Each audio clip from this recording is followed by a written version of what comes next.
August 17, 1995. Prior to the commencement of the third executors meeting, Mr. Adedapo Odutola went on the offensive, taking Oyinade Olurin head-on and challenging the authenticity of the will she had Probate Registry read out to the Odutola family as Chief Odutola's will. Oyinade Olurin's response was, Papa had in the 10 years prior to his death been going to Banquet Hall to update his will. This is a building that is about 60 meters from the main house when he could have used any of the numerous rooms in his main residence.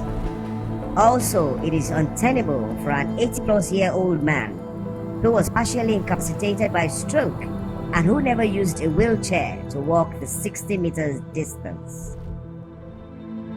Justice Moses Olatunji Oyemade, Acting Chief Justice of the then Western State of Nigeria, was responsible for helping Chief Odutola put his thoughts and wishes into acceptable legal parlance. This exercise, witnessed by most family members, was done in the living room across from his private room. Therefore, having Akinlawo Oladipo Omabogunje as an executor on the said will was certainly suspicious and a cause for concern.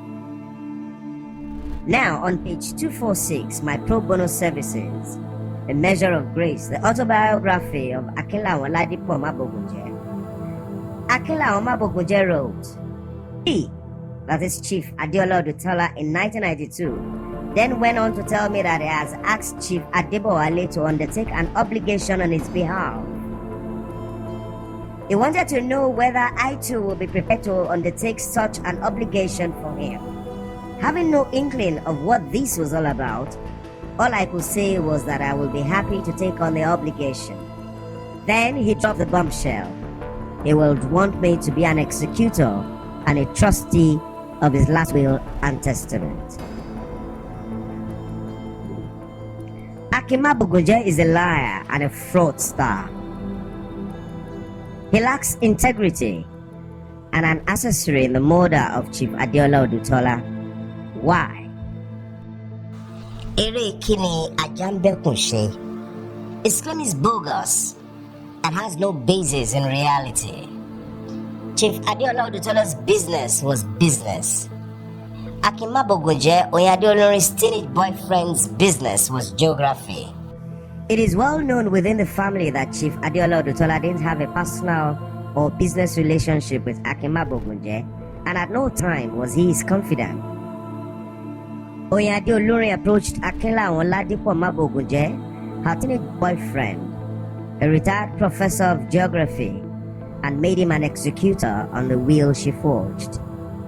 How could Chief Adeola Odutola, an excellent judge of character, have entrusted execution of his last will and testament to a man who worked with Oyinade Olurin to decimate his factories? They sold all the vehicles, machines, and equipment.